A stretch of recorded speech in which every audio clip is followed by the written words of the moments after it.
Welcome back to another episode of One on One. I'm your host, Mitch Lafon, joined by Cassius Morris of Creatures of the Net. Good day, sir. Hey, how you doing? Good, good. Now, you know, Cassius, on the One on One podcast, I usually have Mark Striegel of Talking Metal as a co-host, or either Russ Dwarf as the Killer Dwarves. But I brought you in for a very special episode, and of course, fans know that you have a KISS podcast, and so we're going to talk KISS, obviously. Of course. Why wouldn't we? Why wouldn't we? And I've got, a great interview this time. People have been saying, where is that Mitch Lafon ACE Frehley interview? Well, it is here today. Today, we have two interviews. First with ACE Frehley, who really needs no other introduction. And then later in the show, we've got Michael Wilton of Queensryche, who has a new album, a new project called Soul Bender. So, wow, Cassius, let's talk Ace. What do you think of the man? I think he's fantastic. I think he's come a long way. And I think that Space Invader is one of his best solo projects. It really is. I know on Creatures of the Net, we did a whole episode where we review the album. And, of course, I encourage people to check that out.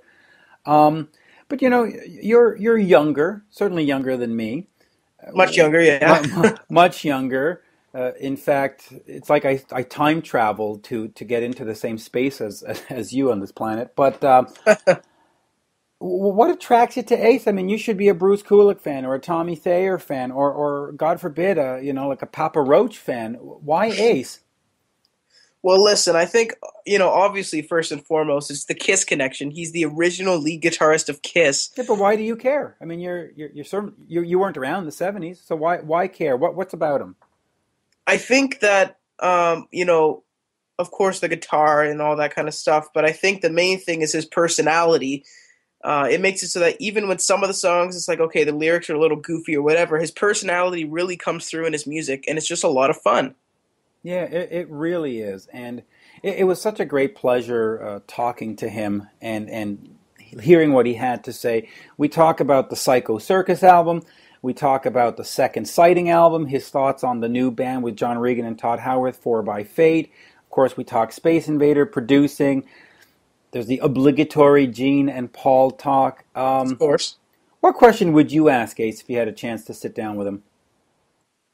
I would want to ask him if there was a KISS reunion that was about to happen. I mean, I know they always talk, I'd do it if Gene and Paul were involved, blah, blah, blah. If Gene and Paul actually said, Ace and Peter, let's do a reunion, would they do it for real? That's really what I want to know, because there's always this back and forth. I just want to know, would it happen if it was offered? Well, interestingly enough, in the interview, I asked him that question, and he gives a very, very clear answer. So listen for that, folks. Of course, let me remind folks that this episode of One on One is brought to you by Melodic Rock Fest 4, taking place October 3rd and 4th in Arlington Heights, Illinois, and features performances by Mitch Malloy, Heaven's Edge, Seventh Heaven, Talon, Paul Lane, and many more. Visit melodicrockfest.com. And, of course, if you're into KISS, and you probably are if you're listening to this today, there is the KISS 40th Anniversary Tribute Album for Palliative Care for the Vaudreuil-Soulanges Palliative Care Home that I put together. The original album is on iTunes, and recently we released a World with Heroes EP featuring Come On and Love Me by the Killer Dwarves, Calling Dr. Love by Crash Kelly, Save Your Love by Matt Bradshaw, Every Time I Look at You by Dick Wagner, who, of course, as you know, Cassius, interestingly replaced Ace on a KISS album. That's and right. We've got Nothing to Lose, done by the Killer Dwarves, which features piano by Bruce Foster, who, and of course you probably know this too, played piano on the original Nothing to Lose on the original KISS album 40 years ago. And of course, local Montreal band Sudden Flames doing Coming Home. So head over to iTunes and check out both A World with Hero albums, EP and the full album. Cassius, should I just stop talking and should we just listen to Ace? Oh, in fact, wait, hold on. Ace just announced that Richie Scarlet is coming back to his touring band. Like, quickly, what are your thoughts on that? I think that's awesome. They always got fantastic musicians in with Ace, and I think it's going to be great for the tour. Hopefully there's lots of tour dates in Canada here so that we can see him. I think it's going to be awesome. Yeah, he hasn't been here since 2008, 6 years ago, so it's definitely time. And of course, speaking of time, it is time to listen to the Mitch Lafon, ACE Frehley 2014 interview, because I've actually interviewed him 3 times. Thank you, everybody. Thank you, Lord, for letting that happen. Let's listen to Ace talking about Space Invader, KISS, Fraley's Comet, and more. Ace. Hey, Ace, how you doing? Who's this, Mitch? Yeah, hi, Ace. Pleasure to speak to you. Hi, Mitch. Nice to talk to you. Yeah. Last time it was for the Anomaly album that we had a chance to chit-chat, so... Where are you today? I'm in Montreal. Oh, cool. Hopefully you'll come up here at some point. I think the last time I played there, it was like a snowstorm. Trying to think when the last time... Yeah, it was November of 2008? 2008, correct. Yeah, a long time ago. So let's get started on Space Invader. Yeah. Yeah, great album, by the way. And let's also get started on the news of the day. In fact, let me start there. You just announced your touring band that's going to include Richie Scarlet. What does Richie Scarlet bring to your sound, to your live show? And then maybe tell me a little bit about what are the plans for touring. Well, I've worked with Richie a lot in the past, and, we lost touch. He was playing bass with Mountain for a while, and, he's done a lot of different things, and I think he was working with Sebastian Bach for a while, too. But it just so happens, that, I was looking for another guitar player for this tour, and Richie's name came up, and I just thought it would be a treat for the fans, because me and Richie have always had good, interplay on stage, and, he was available, and I needed somebody, so, it really was kind of a no-brainer with Richie. Yeah, because he does bring a lot, so I would imagine that means he'll be singing some of the songs and bringing in some of the Trouble Walking material back into the set. Yeah, I'd like to. And, one of the things on my last leg of the last tour I did, I was singing a lot of songs, and, everybody in this new touring lineup can sing lead, so, it can take some of the pressure off me so I don't blow my voice out early on, Yeah, absolutely. Looking back at your career historically, or some of the songs you're known for, New York Groove, Into the Night, 2000 Man, Even Hide Your Heart, and then up on here into The Joker, cover songs. What is it about Ace Frehley and cover songs? Because you do them very well. How do you decide which ones to use, and why is it sort of important to always have one cover song on each album? Well, it's not important. It's just kind of become a tradition. Just like every record I put out, I have one instrumental, and if I didn't do that, I think my fans would get upset, Yeah. Well, they sound great. Fox on the Run certainly sounded great. The Joker. Let me ask you a little bit about The Joker in terms of the choice of this song. For years, and for no reason, your old bandmates, Gene Simmons, Paul Stanley, they always seem to attack you for having been, having used alcohol and this and that. And then you come up with The Joker that sort of talks lyrically about being a pot smoker. Was there any consideration to the lyric, or did you just sort of say, well, it's a cool song and too bad? It wasn't my choice. The record company really pushed that, Okay. When in our first couple of meetings, and I was a little resistant to the song, but I always thought the song was a good, catchy song with a good, catchy hook, and I think the lyrics are whatever inferences it makes towards getting high. Look, I'm not against getting high. I'm just against getting high by me. Right. Fair enough. I think if people want to smoke pot and drink alcohol, God bless you. If you can handle it. I can't handle it anymore, and it doesn't work in my life. But I'm not anti-drug and anti-alcohol. Okay. Oh, fair enough. Why do you think the old bandmates can't let go of that narrative? Why do you think they feel compelled to bring it up in pretty much every interview? It seems like, come on, guys, let it go. Talk about KISS. Don't. I think they're compelled to put me down because I quit the group. Right. And they're constantly bombarded by KISS fans who's saying, bring Ace back, you know. Yeah. Tommy's just a cover band guy, you know. And, you know, it's like a thorn in their side. So any chance they can take to somehow minimize my contribution to the band, and, you know, I quit the group. You know, I was never fired. You know, I keep reading, you know, what Gene is saying, we had to let Ace and Peter go. Bullshit. You know, they let Peter go. They didn't let me go. You know, I quit. They wanted me to stay. Right. You know, it's interesting how, you know, they try to rewrite history. And, I just celebrated 8 years sober, and it's really, you know, it's sad that they have to continually bash me. I think it makes them look silly. You know, I fully agree. I personally would like, as a KISS fan, to see them concentrate on making music, not on football teams, not on bashing Ace, not on restaurants. Just make a fucking good album, you know. Me and Rachel, my fiance, who co-wrote 2 songs with me on this new album, Change and Immortal Pleasures. You know, we were on YouTube last night, and we were like watching clips from Kiss Meets the Phantom of the Park. What a great movie! Yeah, I mean, I haven't watched that movie in years, and I saw a clip, and you know, it came with it had overlays of print. You know, like giving bleeps of news of, you know, what happened in this scene and then what happened here, and maybe some background on what happened, you know, during the taping of certain parts of the film.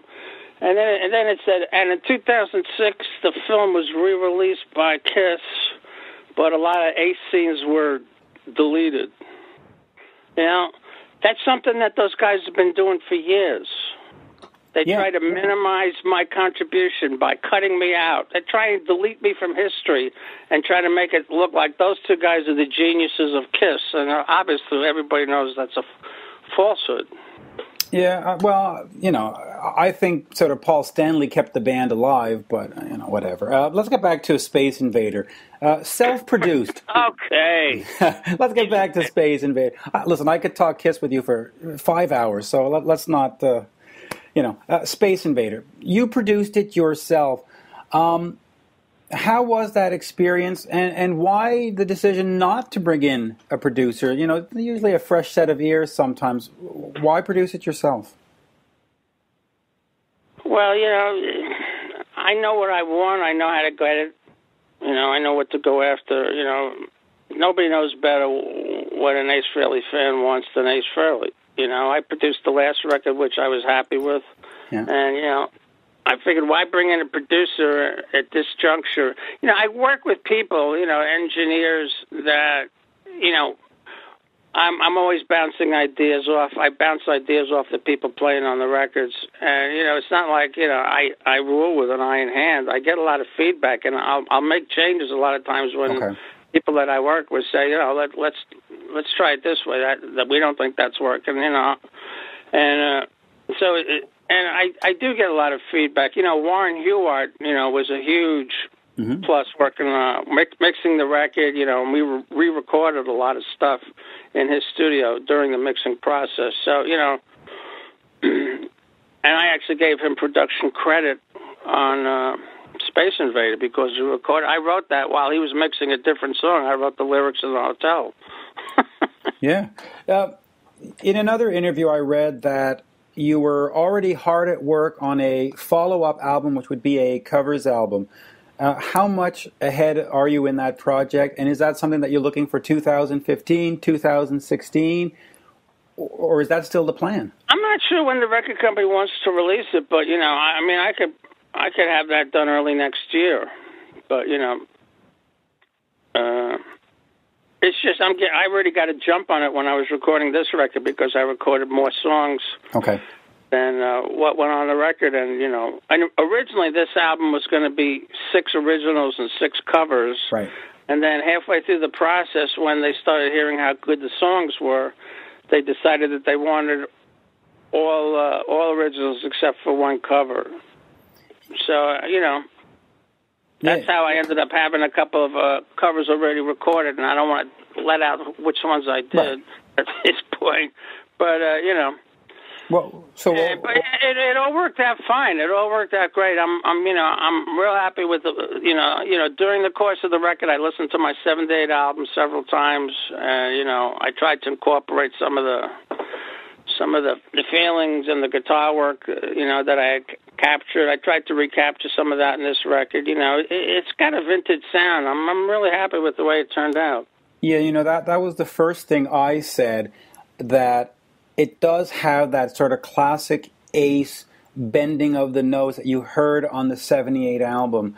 But let me move on from there. But just before we talked about a former band member, Richie Scarlet, coming back, you've also got John Regan and Tod Howarth. They're back together now with a new band called 4 by Fate.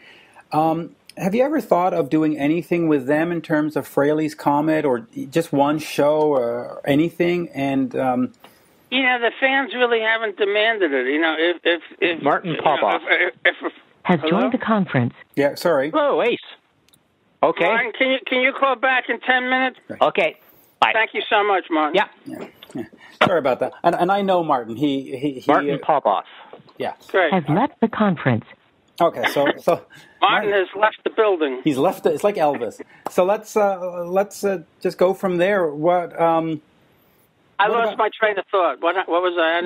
I was talking about John Regan and Tod Howarth. They have that new band 4 by Fate. What is it? Have you ever thought of doing anything with the Fraley's Comet again as a band? Not really. Okay. I just, it's not like I get a lot of fan mail saying, "Yeah, you should, reunite with those guys." Okay.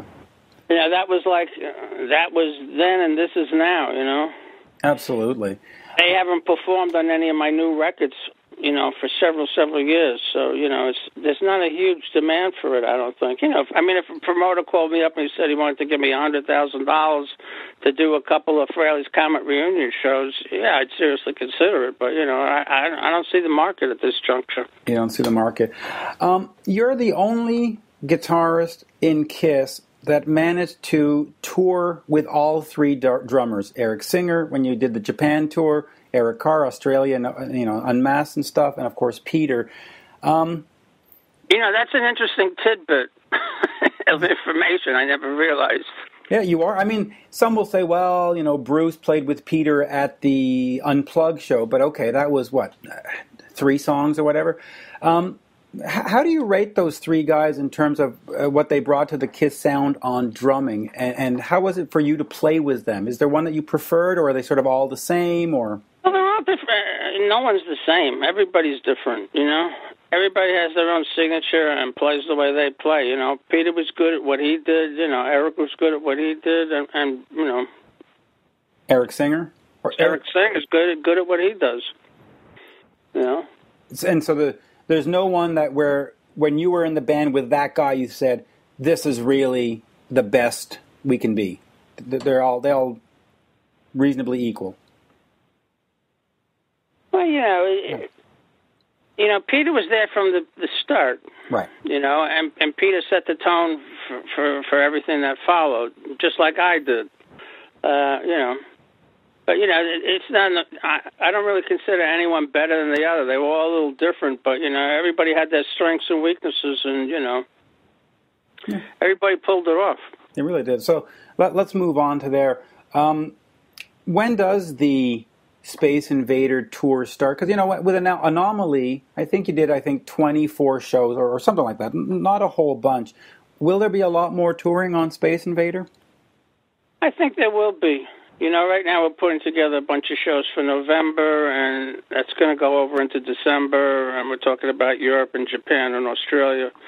So, there's definitely going to be more extensive touring on this record because the response and the reception to the record has been overwhelmingly, positive. So, everybody's excited about me performing some of these songs live, so it's... And, E1 is doing a much better job than... Rocket Science or whatever. Label. Yeah.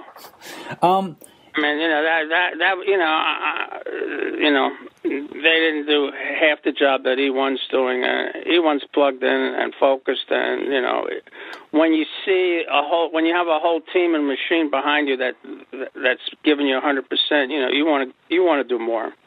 Absolutely. I agree. Now, I know our time is limited, so I just have to ask this one, and I apologize if I go for another KISS question, but you came off the successful reunion tour. I mean, an absolute success. No arguing about that. And you go into the studio to make a new album, and then the band says, well, we don't want to use you on the album for Psycho Circus. What happened there? What's sort of your take on why that album ended up being such a disaster? Well, Paul and Gene are control freaks. I think everybody knows it, and they'll probably be the first to admit it. But they like to do things their way, and they. I said to Paul in the studio, I said, don't you think the fans are going to be upset that Peter's only playing on one track? Yeah. And I don't even remember how many songs I played on. Well, I think on the album there's 2, and then on the Japanese bonus track there's In Your Face, so 3. But I mean, the band was firing on all cylinders. I saw 11 reunion shows. It could not have been any better. You would think that there would be some kind of energy or vibe going into a studio, and then it's just thrown away. And I've just never understood that. Yeah, that's really a question you have to ask Paul and Gene. Yeah, they might say that maybe I wasn't available or I was loaded or something, which is bullshit. I was available, I wasn't invited, and that's a question you got to put to Paul and Gene. I don't really have an answer for that. It's just It's sort of unfortunate. Do you think you'll ever... there's a lot of unfortunate things, that's going on in the KISS camp, but, it is what it is, You make your bed and you lie in it. I've made mistakes, they make mistakes, but, you go on. Yeah. Speaking of going on, you wrote No Regrets a few years ago. There was talk of a second book. Where are we in that process? Well, I got a couple of chapters written. Okay. And so I could probably have that finished by next summer, and maybe for a fall release, if Simon & Schuster wants to do it, they have right of first refusal to it. How would it be different? Is it sort of just a continuation of the story, or what would be different about it? It's not going to be a vendetta book. It's not going to be a book to answer stuff that Paul, Gene, and Peter said in their books, because I want my books to be fun. Right. I want to tell fun stories, and I want it to be about me. I don't need to tell stories about Gene, Paul, Peter. I think people are buying an ACE book because they want to hear stories about me because they're funny, and I'm a character. So Agreed. It's going to be pretty much a continuation of, funny stories on the road, funny stories about me in the Bronx, growing up, I didn't really talk much about, life on the road with Fraley's Comet, with Richie, and that era. So much of that really wasn't touched on much. So I'm gonna, there'll be more stories about, what happened with Fraley's Comet and so on and so forth. But I have enough information and stories to write 5 books. And I would certainly look forward to reading all of them. And I know Martin's going to get back on the line here in a second. Do you think before it's all said and done that the 4 original guys in KISS will play one more song, not even a whole show, just jam rock and roll all night at the Super Bowl or something, or is that sort of completely done? I'm always an up positive guy. I never like to say never say never. I know Paul, when I spoke to Gene the last time, and even prior to the Rock and Roll Hall of Fame, Gene didn't completely shoot down the 4 of us getting together on stage. I think for some reason it's Paul. Yeah. And I don't know why that is, and, but, it's unfortunate. Who knows what's going to happen, And then... I like to say never, and, what will be, will be. Will be. And I'll finish on this, because I know you got another call coming. You mentioned about what happened with the Comet. Again, I'm curious, with Second Sighting, it's been said that, well, that's a Tod Howarth solo record. It's not really a Fraley's Comet record. What happened? I've never heard that. You've never heard that? No. No. Well... how many songs did he sing on that record? I don't think he only sang 2. I'm trying to think of it. Yeah.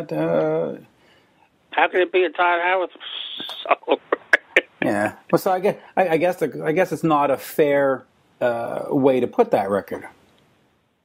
Yeah, I've never heard that before, but it's not my best record, but at the time, I was going, I was battling some demons, and luckily I ended up, on top of my game now, and the best is yet to come as far as I'm concerned. I'd like to score a movie. I'd like to produce some younger bands, bring them in the studio. I have ideas for a television show, animation.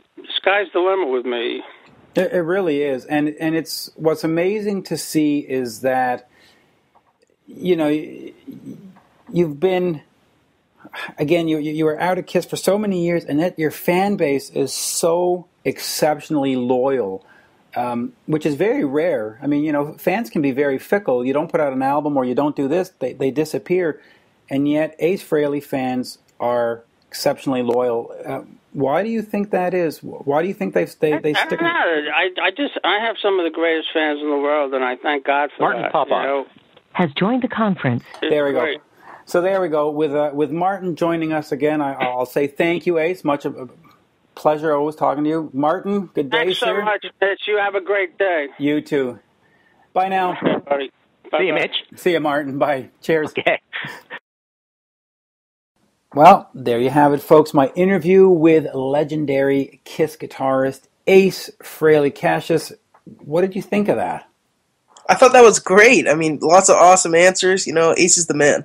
Ace is definitely the man. And of course, Cassius, why don't we talk about your KISS podcast? Where can folks find you? People can find my podcast at Creatures of the Net at www.creaturesofthenet.com. All sorts of content, and we collaborate with a lot of other KISS podcasters, so check that out. Yeah, I've been on your show, you're now been on mine. It is fun, this sort of world that everybody gets together, and that's sort of what music does, right? And especially KISS, it brings people together.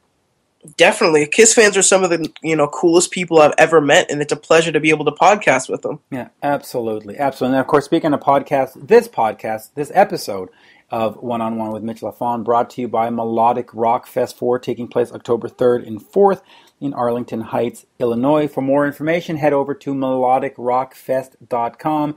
And again, for KISS fans, head over to iTunes and check out the A World with Heroes EP, featuring 6 brand new songs by the Killer Dwarfs, Matt Bradshaw, Dick Wagner, and more. And of course, the original KISS 40th anniversary tribute album, A World with Heroes, that was out last year. 51 songs in all, including 3 songs with Peter Criss, which was a very exciting thing.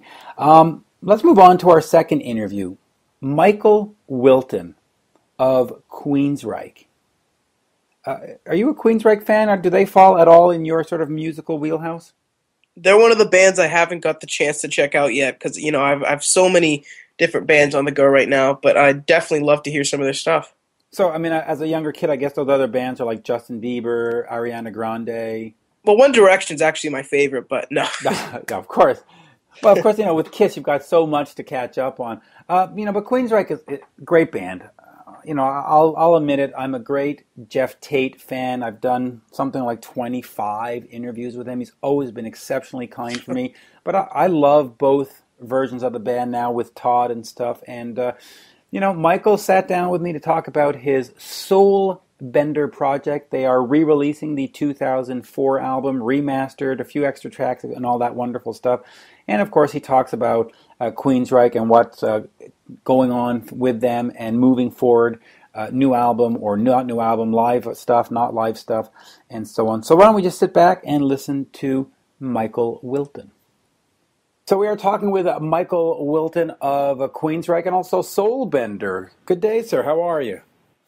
I'm very good, Mitch. How's it going there? It's going fabulous up here. Let's get into why you're calling. We're Soul Bender 2. So it's the album that you put out in 2004 and 4 new tracks. So tell me a little bit about the new tracks and why not just an EP? Why not throw this up on iTunes? Interestingly, I will explain that. That's a good question. We, as you know, the first Soul Bender CD came out in 2004. Yep. And so the idea was thrown to us basically that by Joe O'Brien at Rat Pack Records that, hey, it's your 10-year anniversary. Do you have 4 more songs? You know, that album really never got any kind of, a professional marketing and promotional push. Right. So I'd love to, have the chance to run it through my resources and remaster the songs and put 4 new songs on it. And I talked to all the guys, the original guys in Soul Bender, and they all said yes. And so that's kind of how we got the whole thing rolling. The 4 new songs that are on there are, old ideas that we revamped and supercharged and got them down. So they were all freshly recorded with new ideas and new solos and new vocal ideas. So they're pretty much just, brand new,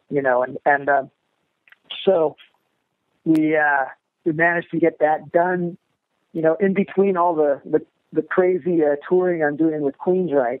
Right. The Soul Bender guys were nice enough to take charge of that and get all the beds recorded and get that all organized while I was on the road. So when I came home, it was great. We got to put this stuff together and do guitar solos, get all the vocals in, and get it all going. And so we did this a while ago, but it's great that Joe O'Brien put us in his queue of releases at Rat Pack Records, and we're really excited about it.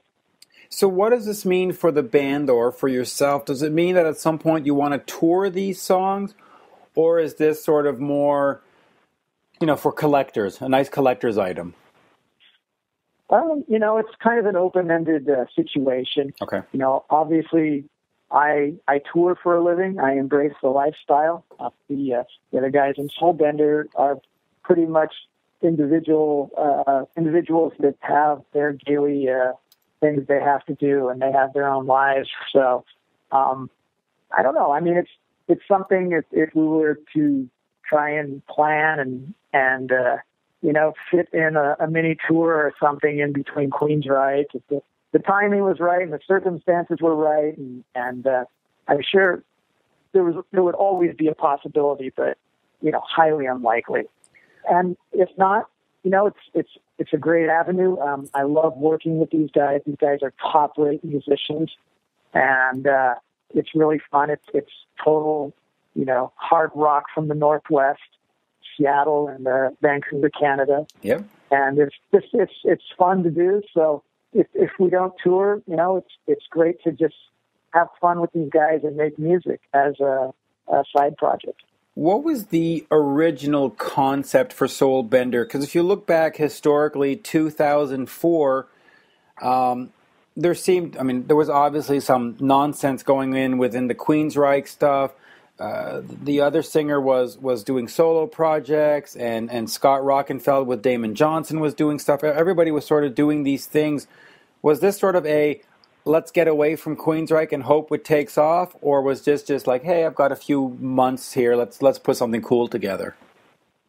Yeah, I mean, it's as a writer of music, it's like sometimes you need a different avenue to express yourself and your creativity, and it wasn't happening at that point in time with Queensryche. So it was, and everybody does it. It's healthy. It gets you from a different point of view of how you work with people and how you write. And it was just an avenue to really stretch my creative skill set into something that was more attuned to the real hard rock, heavy metal styles of the Northwest.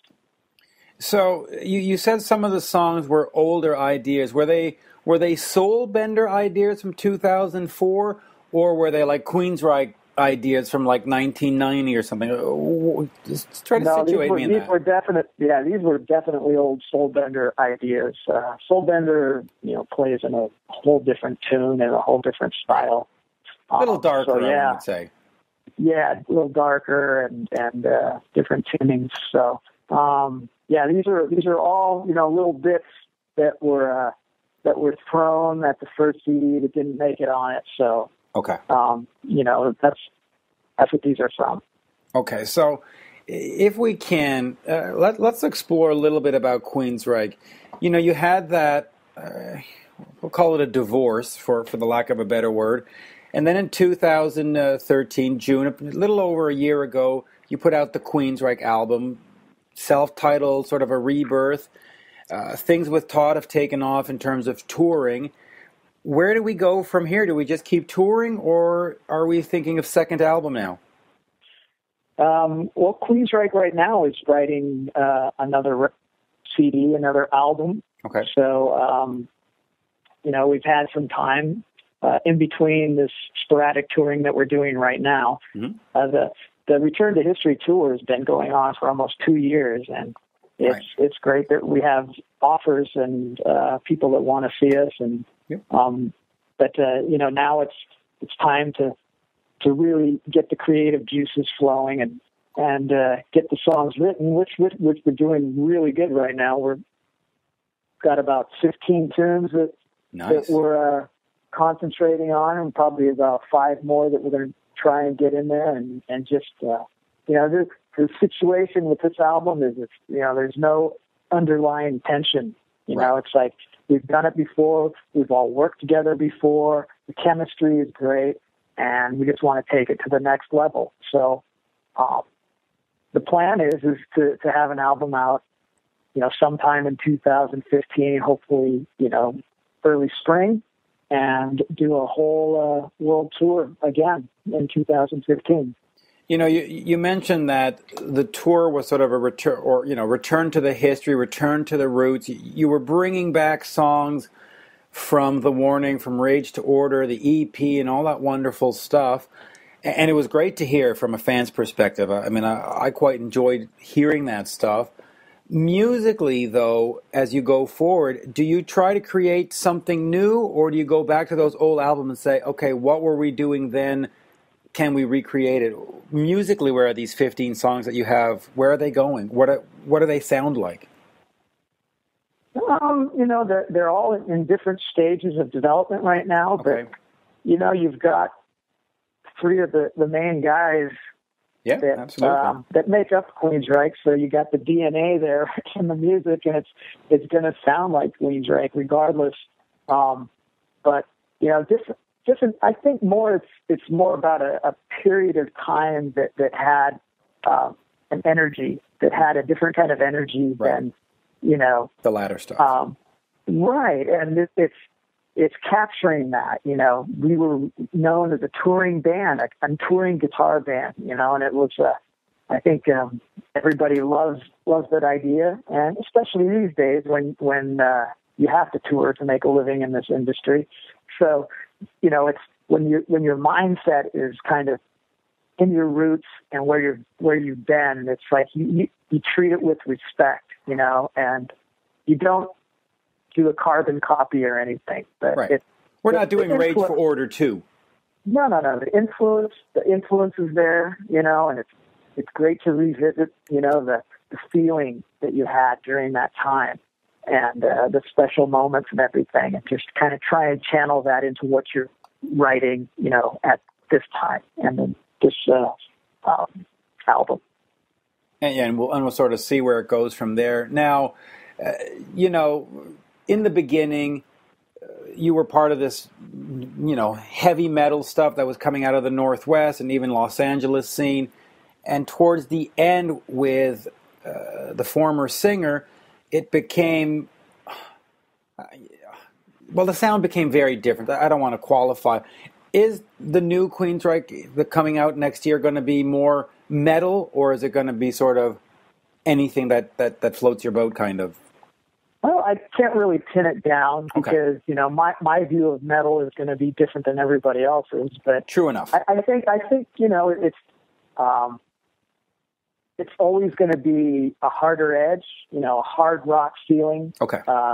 Elements of metal, I guess. But, we always tend to have some some kind of a little bit of progressiveness in there, but always have a melodic, content that's involved. Right. So. But are you happier than playing that than maybe something that came off the Tribe album, which sort of seemed to have lost the plot? It's, we all grow as musicians, and with this lineup, it's really, really just a blessing to be with 5 minds that really think alike at this present time, and the outlook is just great. The days are better each day, and it's just fun to go out and play these shows, and it's one show at a time, and it's convincing people all over the world. And is part of that convincing yourself? I mean, when when you know that the other singer for many was the voice of the band, do you have to convince yourself, like, okay, we can do this, or do you think, oh God, what have we done?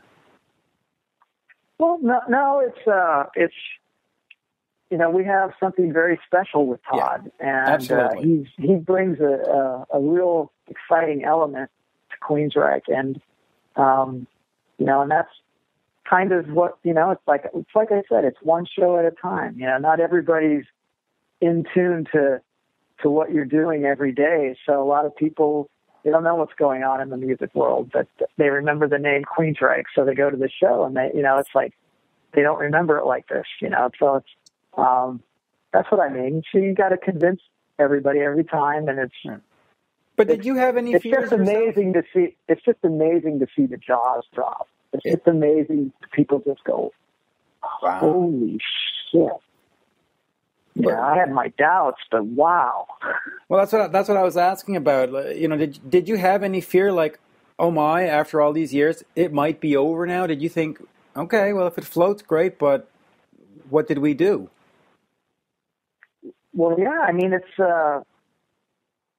I love what I do. I love writing music. I love Queensryche, and but I love the fans as well. And you've just been listening to the fans for so long, and it's like, it's really great to hear you guys having fun, and the energy on stage, and the passion in the songs, and what you're writing now, how it fits into the set list, and it's just, the comments are just so amazing, and there's so much support in the industry, and all the bands that support us, and it's really just an outpouring of positive energy, and and we're riding that wave, and we're doing that, and having a good time doing it.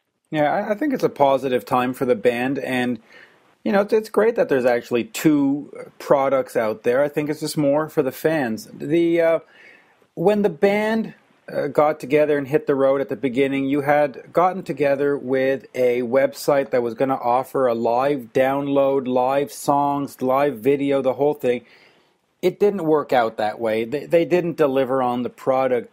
Are you going to go back at some point and try to put some kind of live package together for the fans so that they can hear Tod sing the old songs on some kind of official EP, CD, live DVD, or you just sort of gave up and said, it didn't work, let's move forward with just new music? No, that was just one situation that didn't work out. It didn't, right. It was the organization, there were problems and logistics and everything, but we have, I will let you know, Mitch, we have tons of footage. We have 2 professional people that have been filming us for the last 2 years. And we have the first show as Queensryche filmed. With Tod, you mean? And with Tod. Right. And it's when we get the time and get it properly edited and get it, in sync with the record label, it's going to be really cool. Okay, so that is something you want to do. Yeah, and believe me, we have ample footage of lots of shows. So, but we have that one in the can. You know, it just needs to be edited, and we have plenty of material for a documentary. We have plenty of material for a live DVD. You know, so it's all there. It's just a matter of, you know, of getting it out. So you managed to make me smile, because that's something I look forward to as a longtime fan. Whenever you replace a member, it becomes difficult, and there's always the two camps. Well, you know, reunion tour, this guy versus that guy. You know, Ace versus Peter, Tommy versus, you know, all that nonsense, right? When you think, especially in the KISS world, I would love to hear an official release with Tod on it, singing those old songs, because I think the band sounds great these days. I really think that you couldn't have picked a better replacement. He just fits the band like a glove. So, yeah, Tod is just such a great input to the band, and live he pulls it off. He's just got so much energy and so much power in his voice. It's astounding what that guy can do. Yep, absolutely. Yeah, so, but, you know, it's really great that we do have all this video footage, and, you know, it's just a matter of, you know, logistics, just getting everybody on the same page, the record companies and all the business stuff together, and just committing to it and getting it done. Now, one other thing that I wanted to ask you about is, I read about the Queensryche settlement online, and that's pretty much how every fan or every person in the rock journalism, you know, we weren't there. We don't have the actual legal papers. My understanding is that Operation Mindcrime in its entirety, you are no longer allowed to perform. I think you can still perform a song here and there, but you can't perform the whole thing. First of all, is that the correct understanding? And if so, how does that affect you? As a, you know, are you going to miss it? Is it a shame? Well, I can't really talk about the you can't talk about or the case, but I can tell you that, you know, we play a good amount of songs from Operation Mindcrime in our set, and for a lot of people that is, you know, that's their favorite album. So it's definitely not omitted from playing live in our set. So if that's what you're asking. Okay. Then let me ask you this about Operation Mindcrime. That album, like you said, was many fans' favorite, and in fact, in some way, it almost overshadowed everything the band has done, because it was just that epic and that great. Oh. What is that? The bus? The bus? Sorry. No, go ahead. But is it sort of a double-edged sword to have an album that is just so well received that anything you do after that is always compared to it, or is it like, hey, listen, this is what every band wants, one for the ages? I think, you know, everybody is really proud of it, and absolutely, you should be. It's great. It's such the unique album in our discography, and it's, you know, it's made its places in many books and magazines, and you know, we've really had just great success with it. So. But does it get frustrating? If you're asking the inevitable question, are you going to write another conceptual album? No, I'm not asking you that at all. I don't think that's a wise decision. You know. Yeah, I'm not asking you that at all. I'm asking you though, does it get frustrating at some point when you put out Promised Land? They go, well, but it's no Operation Mindcrime, and then, you know, here comes Q2K. Well, it's no Operation Mindcrime, and then American Soldier. Well, it's no I mean, at some point, does it just sort of overshadow, and you go, okay, great, we made this great album, but come on, folks, let's move along here. You can't keep comparing it to that all the time. I'm sorry, that's my doorbell ringing. That's my dog howling, so you're hearing that in the background. That's okay. Hold on 1 second. All right. I'll be right back.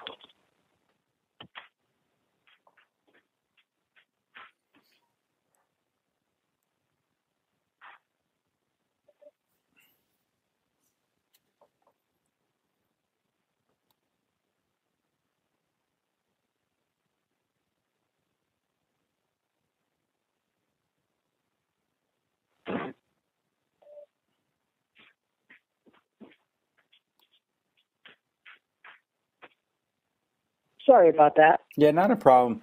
And so I was just wondering about that.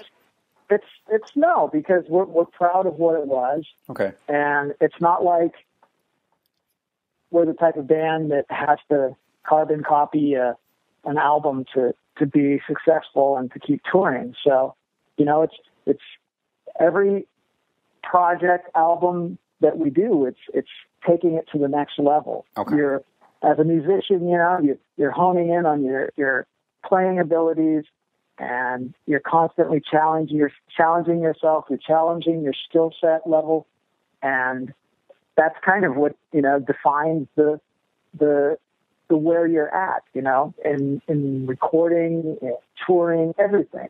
So it's a matter of just progressing, right, and moving on, and fortunately we have fans that use that as their comparison. So right, and the reason I think all bands have that one special album that connected with public opinion and taste. So it's everybody deals with that situation. Yeah, and I just to give you the background on why I asked that, when I interviewed Doug Feger of the Knack years ago, he called My Sharona the golden albatross, and he said that no matter what he did, whenever he went to a record company or to, with new material, they kept saying, well, great, but we don't hear the next My Sharona in there. So it sort of impeded his career, and everything was compared to it. But at the end of the day, the reason he was sitting in a mansion in Beverly Hills 20 years later was because of My Sharona. So it was good, but it was bad, but it was good. You know what I mean? And so... Yes, that's kind of the kiss of death.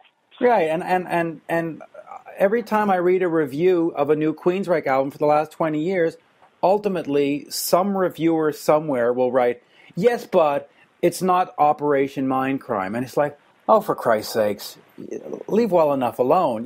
Let me, review the new album for what it is. Don't always do this comparison. And so I was just wondering, as somebody in the band, do you get tired of opening up the new classic rock or Metal Hammer and go, oh, for Christ's sakes, we're 30 years later. I take it all with a grain of salt. It's like, it's all just people's opinions at the moment, and I see beyond all that. And, okay. I know people still love the album, Absolutely. The new album, because it's we're still touring on it. And it's been 2 years and it's sold really well, and record companies are really happy, promoters are really happy. Yeah. So, but yeah, I mean it's the comparison can be made maybe in certain songs. If one wants to dissect the whole discography, and well, I'm certainly hoping I'm hoping they'll stop doing that. Lastly, because I was told we had 20 minutes, we're at 25. Ratchet Head, you put out Coming for You. Ratchet Head. Yeah, I mean, we can't forget about Ratchet Head. You had a single released. That's still in the works. That's, I'm a busy guy. What can I say? I got lots of avenues of creative output. So, and that's one. That's tons of songs written for that. So that's in between everything else that I'm doing. Yeah, it's slowly coming along, and definitely, I want that to come out next. Before Queensryche or after the next Queensryche? No, after Soulbender. After Soulbender. Oh, okay, after Soulbender. Because it is a project. How does it differ from Soulbender? What I mean, we heard the one song and it was a great hard rock song and the whole thing. But why not call those songs Soulbender 2 or Soulbender 3 or it's just a different animal. It's just got a different vibe. It's very urgent. It's very hit yourself in the face. It's not so multidimensional. It's not so. It's just very slamming and just very in your face. Okay. Yeah, so I'm looking forward to a full album of that. Obviously, you're in the Pacific Northwest, so I guess we should end every interview with "Go Hawks." Yes. A great game. I'm a supporter of the Seattle Seahawks. I actually played a halftime 2 years ago. That's right. With Chris DeGarmo and that's right. Mikey Inez and a great drummer that was drumming for Hart at the same time, and that was fun. When you're down on the field and you hear those football players running, my God, it's like a herd of buffalo. It's just intense. And the crashing of the helmets and the gear. It's like a car crash. Those guys are just intense. And I've always been a supporter of the Seattle teams, so it's great to get out to a game once in a while. It really is. But these days it's a little harder, when you got a Super Bowl championship team and tickets are so expensive and it's sold out, so it's a little bit more of a challenge to get to the game. Well, listen, you could be a Washington fan like myself, not the state, but the city, with RG3 and, I think you have it good, so I wouldn't complain too much, quite frankly. Last thing, being in Montreal and stuff, we're always big on hockey. A lot of talk about a Seattle hockey team. As a person who lives there, do you care at all about Seattle having an NHL team, or is it like hockey? Leave me alone.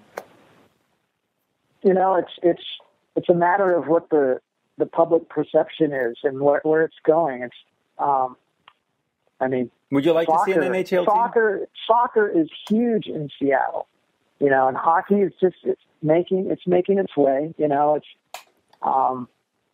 just got to get somebody that's going to make the investment and do the push. And it's like we've already got the state's billionaires owning a football team, so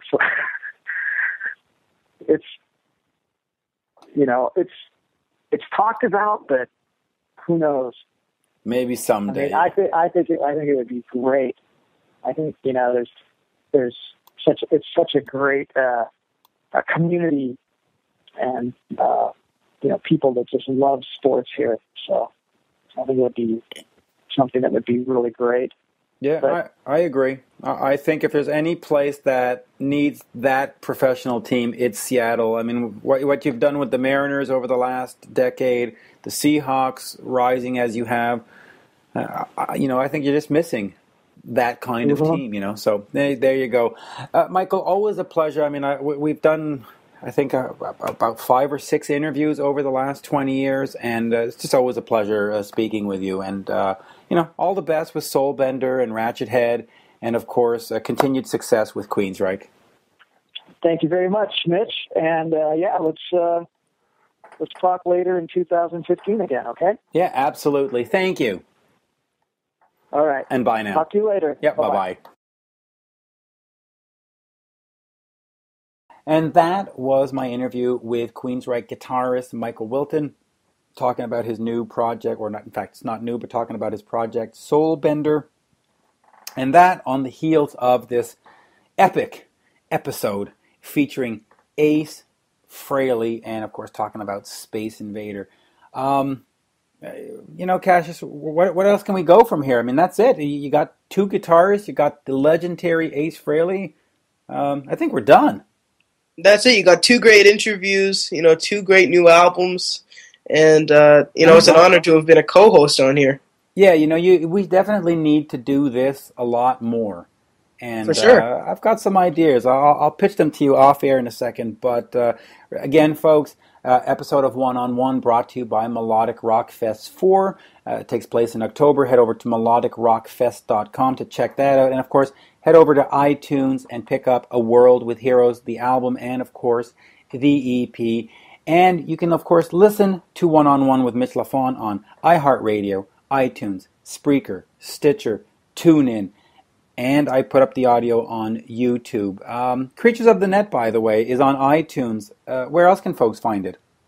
They can also they can find it at creaturesofthenet.com and on Stitcher. And there's also my other podcast for all other rock, metal, and any other kind of music called That Reporter Kid Speaks. And I also do interviews on there. So that's at thatreporterkid.com and on iTunes and Stitcher. Absolutely fantastic. Always a pleasure speaking with you, Cassius. And that's all, folks. Thank you for listening. Thanks. Bye now.